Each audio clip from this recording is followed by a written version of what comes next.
Hello student, welcome back my new video. तो student, जिन जिन बच्चों का 11 मार्च को, ठीक है ना, 11 मार्च को सामाजिक विज्ञान का पेपर है ना, तो उनके लिए ये वीडियो काफी महत्वपूर्ण होने वाला है, क्योंकि मैं आप लोग इस वीडियो में बताने वाला हूँ सामाजिक विज्ञान में आने वाला कुछ महत्वपूर्ण प्रश्न। अगर स्टूडेंट ये वाले प्रश्नों को आप लोग देख करके जाते हो तो आप लोग को बोर्ड एग्जाम में देखो यहाँ से 70 में 70 नंबर लाने से कोई नहीं रोक सकता है। तो वीडियो में बने रहे और वीडियो को अंत तक देखें, तभी आप लोग को समझ में आएगा। ये है आप लोग का सामाजिक विज्ञान का वायरल पेपर और ये 2025 में आने वाला पेपर है, तो इसको आप लोग अच्छे से देख करके जाना है। और कोड ये याद रखना है, कितना 821 और AX, ठीक है ना, ये कोड आप लोग याद रखना है, ठीक है ना। और उसके बाद देखिए आप लोग को जो पेपर आएगा, आप लोग को मालूम ही चल गया होगा कि यहाँ पर आप लोग को अनुक्रमांक और यहाँ पर नाम भरना होता है, ठीक है ना। तो अब चलिए स्टूडेंट, इसी वायरल पेपर से मैं आप लोग को क्वेश्चन लेकर आया हूँ, इसको मैं आप लोग को यहाँ पर बता दे रहा हूँ। तो देखिए इसको साइड रखते हैं। उसके बाद देखिए यहाँ पर इस कॉपी पर लिख लिया हूं ताकि आप लोग को बताने में थोड़ा आसानी हो। तो देखिए यहाँ पर आप लोग को जो खंड ब में प्रश्न आएगा ना, खंड अ में तो आप लोग को 20 बहुविकल्पीय प्रश्न आएंगे, जिसका उत्तर आप लोग को OMR शीट पर भरना होगा। अब बाकी खंड ब में जो आएगा ना, वो आएगा वर्णनात्मक प्रश्न, ठीक है। और ये होगा आप लोग को, पहले तो आएगा लघु उत्तरीय प्रश्न। क्या आएगा? लघु उत्तरीय प्रश्न। तो लघु उत्तरीय में देखिए ये प्रश्न दिया रहेगा, यहां से मैं दिखा दे रहा हूं। दिया रहेगा कि निम्नलिखित प्रश्नों के उत्तर प्रत्येक लगभग 80 शब्दों में दीजिए। कितना शब्दों में देना है? लगभग 80 शब्दों में इसका उत्तर देना है। तो पहला जो प्रश्न है वो है कि भारत में राजनीतिक क्षमता के विकेंद्रीकरण के पीछे क्या मूल्य सोच थी। और इसका उत्तर आप लोग देना 80 शब्दों में, जिसके लिए आप लोग को नंबर कितना मिलेगा? 4 नंबर, ठीक है ना। और अथवा करके एक और प्रश्न दिया है कि अगर आप लोग ये नहीं करना है तो ये कर सकते हैं, भारत में केंद्र और राज्यों के बीच सत्ता के बंटवारे की किन्हीं 2 विशेषताओं का उल्लेख कीजिए। अगर इसके लिए करते हैं तो 2 विशेषता बोला है, तो एक के लिए 2 नंबर और एक के लिए 2 नंबर, टोटल मिला के आप लोग कितना नंबर मिलेंगे? 4 नंबर। अगर ये करना है तो ये करिए, अगर ये नहीं करना है तो फिर आप लोग ये करिए। उसके बाद देखिए अगला जो आप लोग का प्रश्न है वो दिया कि एक संसाधन के रूप में मिट्टी के महत्व का उल्लेख करें तथा भारत में पाई जाने वाली किन्हीं 2 प्रकार की मिट्टियों का वर्णन करें। तो ये भी मैं आप लोग इस वीडियो में बताने वाला हूं, और इसके लिए भी आप लोग को 2 नंबर मिलेंगे। और ये आप लोग है लघु उत्तरीय प्रश्न, ठीक है। मैं आप लोग को दीर्घ उत्तरीय प्रश्न भी बताऊंगा, तो आप लोग वीडियो में बना रहे और वीडियो को अंत तक देखें, तभी आप लोग को समझ में आएगा। अब चलिए स्टूडेंट, सबसे पहले तो मैं आप लोग को ये बताने वाला हूँ, अभी ये भी बताऊंगा और ये भी बताऊंगा। तो पहले मैं इसका देखता हूँ, भारत में राजनीतिक क्षमता के विकेंद्रीकरण के पीछे क्या मूल सोच थी। तो इसका देखो आप लोग को उत्तर लिखना है। यहां से देखिए सबसे पहले तो आप लोग को लिख लेना है। सबसे पहले देखिए जब कॉपी को आप लिखिएगा ना, तो पहले यहाँ पर लिख दीजिएगा खंड ब, और उसके बाद लिख दीजिएगा वर्णनात्मक प्रश्न, ठीक है ना। इतना लिखने के बाद आप लोग चाहते हो तो इसको ऐसे ब्लैक पेन से नीचे अंडरलाइन भी कर सकते हैं, ठीक है ना। और ये करिएगा तो स्केल रख के करिएगा कि टेढ़ा ना हो। मैं पेन से कर रहा हूं, लेकिन आप लोग ऐसे टेढ़ा हो जाएगा, आप लोग स्केल से ही करिएगा, ठीक है। इसके नीचे लिख दीजिए और इसके नीचे भी ऐसे अंडरलाइन कर देंगे। उसके बाद देखिए, उसके बाद लघु उत्तरीय प्रश्न कर रहे हैं तो लिख दीजिएगा लघु उत्तरीय प्रश्न कर रहे हैं। उसके बाद आप लोग यहाँ पे लिख देना प्रश्न उत्तर संख्या पहला है तो पहला लिख देंगे, ठीक है ना। और यहां से लिखेंगे उत्तर। अब देखिए उत्तर में आप लोग को लिखना क्या है।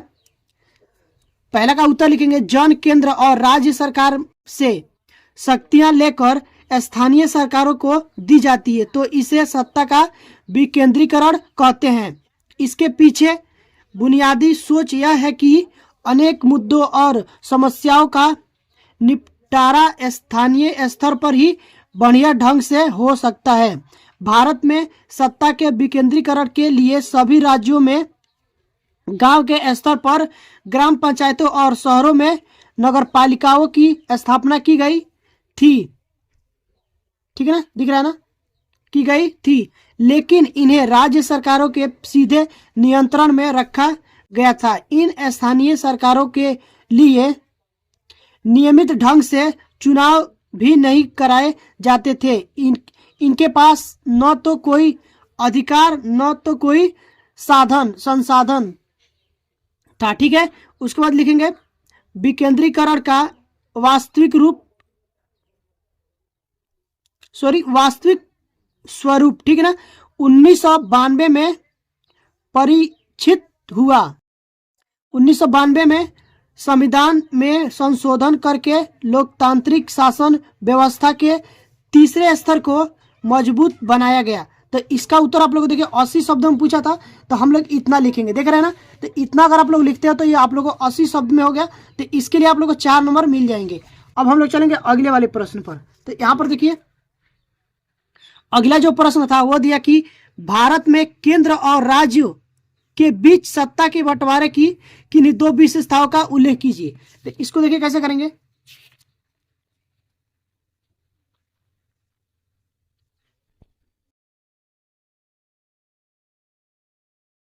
देखिए यहां से इसका भी आप लोग देखो अथवा लिख रहे हैं ना, तो यहां से लिख दीजिएगा प्रश्न उत्तर संख्या 1 का अथवा। ठीक है, क्योंकि हम लोग अथवा वाला कर रहे हैं तो इसलिए अथवा डालना जरूरी है ताकि एग्जामिनर को समझ में आए कि अब बच्चे ने अथवा वाला किया है। देखिए तो यहाँ से इसमें लिखेंगे संविधान में स्पष्ट रूप से केंद्र और राज्य सरकारों के बीच विधायी अधिकारों का बंटवारा निम्न प्रकार किया गया। पहला आप लोग किया गया संघ सूची। तो संघ सूची में आप लोग को लिखना है इसमें प्रतिरक्षा, विदेश, बैंकिंग, संचार, मुद्रा जैसे राष्ट्रीय महत्व के विषय हैं, इन पर केंद्र सरकार कानून बनाती है। ठीक है ना। उसके बाद देखिए राज्य सूची में लिखेंगे इसमें पुलिस, व्यापार, वाणिज्य, कृषि, सिंचाई जैसे प्रांतीय महत्व के विषय आते हैं, इस पर कानून बनाने का अधिकार राज्य सरकार को है। ठीक है। उसके बाद देखिए यहाँ पर लिखेंगे समवर्ती सूची। तो समवर्ती सूची में लिखेंगे इसमें शिक्षा, वन, मजदूर संघ, विवाह जैसे विषय शामिल है, इन पर कानून बनाने का अधिकार केंद्र तथा राज्य दोनों सरकारों को है, लेकिन जब दोनों कानूनों में टकराव हो तो केंद्र सरकार द्वारा बनाया कानून ही मान्य होता है। ठीक है ना। उसके बाद देखिए यहाँ पर लिखेंगे चौथा में आप लोग लिखना अवशिष्ट। अवशिष्ट में लिखेंगे अवशिष्ट विषय को सूची में वे विषय रखे गए जो तीनों सूचियों में शामिल नहीं थे या जो नए विषय उभरे हैं, इन पर केंद्र सरकार कानून बनाती है। तो इस प्रकार से आप लोग को ये वाले प्रश्न को लिख लेना है। अगर आप लोग इतना लिखते हैं, देखो 80 सबसे ज्यादा हो गया। अगर इतना लिखते हो तो आप लोग यहाँ से 4 में 4 नंबर मिलेंगे, एक भी नंबर कट नहीं सकता, मैं लिख करके देता हूँ। तो ये इतना आप लोग को लिख करके आना है। ठीक है। उसके बाद देखिए अगला जो प्रश्न था यहाँ पर देखिए जो दूसरा नंबर प्रश्न था वो देखिए क्या दिया कि एक संसाधन के रूप में मिट्टी के महत्व का उल्लेख करें तथा भारत में पाई जाने वाली किन्हीं 2 प्रकार की मिट्टियों का वर्णन करें। ठीक है ना। तो देखिए इसको कैसे लिखेंगे, यहां से हम लोग आ जाएंगे और यहां से लिखेंगे प्रश्न उत्तर संख्या 2, क्योंकि 2 नंबर का है तो यहाँ पर लिख लेंगे प्रश्न उत्तर संख्या 2। और उसके बाद आप लोग को लिखना है पहले मृदा संसाधन। क्या लिखेंगे? मृदा संसाधन। तो मृदा संसाधन में ये लिखना है, हाँ 1 मिनट, देखिए हम लिखेंगे मिट्टी अथवा मृदा सर्वाधिक महत्वपूर्ण नवीकरणीय योग्य प्राकृतिक संसाधन है। मिट्टी में ही पौधे विकसित होते हैं जो पृथ्वी के जीव जंतुओं की कई प्रजातियों को भोजन प्रदान करती है। कुछ सेंटीमीटर मृदा के निर्माण में लाखों वर्ष का समय लगता है। अब देखिए उसके बाद इसमें पहला में लिखेंगे जलोढ़ मृदा। क्या लिखेंगे? जलोढ़ मृदा। तो देखो जलोढ़ मृदा में लिखेंगे भारत का संपूर्ण उत्तरीय मैदान जलोढ़ मृदा से बना है। यह मृदा हिमालय के 3 महत्वपूर्ण नदियां तंत्रों सिंध, गंगा और ब्रह्मपुत्र नदियों द्वारा लाए गए निक्षेपों से बनी है। जलोढ़ मृदा में रेत, सिल्ट और मृत्तिका के विभिन्न अनुपात पाए जाते हैं, जिस कारण यह बहुत उपजाऊ होती है। इसमें पोटास, फास्फोरस और चूना होता है। यह मृदा गन्ने, चावल, गेहूं और अन्य अनाजों तथा दलहन फसलों की खेती के लिए उपयुक्त होती है। ठीक है, इतना लिख लेंगे। उसके बाद देखिए यहाँ पर लिखेंगे काली मृदा। ठीक है, काली मृदा में आप लोग को लिखना है इन मृदाओं का रंग काला होता है, इन्हें रेगर मृदाएं भी कहा जाता है। काली मृदा कपास की खेती के लिए उचित समझी जाती है। यहाँ से लिख लीजिएगा उचित समझी, झी आप यहाँ पर लिख लीजिएगा झी, समझी जाती है। ठीक है ना। इस प्रकार की मृदा दक्कन पठार क्षेत्र के उत्तर पश्चिमी भागों में पाई जाती है। ये मृदाएं महाराष्ट्र, मालवा, मध्य प्रदेश और छत्तीसगढ़ के पठार में पाई जाती है। ये मृदा कैल्शियम कार्बोनेट, मैग्नीशियम, पोटास और चूने जैसे पौष्टिक तत्वों से परिपूर्ण होती है। ठीक है ना। तो इतना आप लोग को लिख लेना। अगर आप लोग ऐसे लिख करके आते हो तो आप लोग को बोर्ड एग्जाम में यहाँ से 4 नंबर कन्फर्म हो जाएंगे। तो देखिए ये वाले जो मैं प्रश्न बताया हूँ ये मोस्ट इंपोर्टेंट है, इसको आप लोग अच्छे से तैयार करके जाना है। ठीक है ना।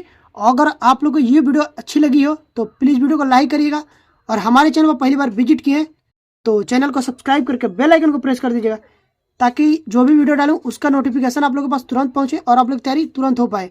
तो स्टूडेंट अभी के लिए बस इतना ही, मिलते हैं इसी तरह की नेक्स्ट वीडियो में। तब तक के लिए थैंक यू फॉर वॉचिंग।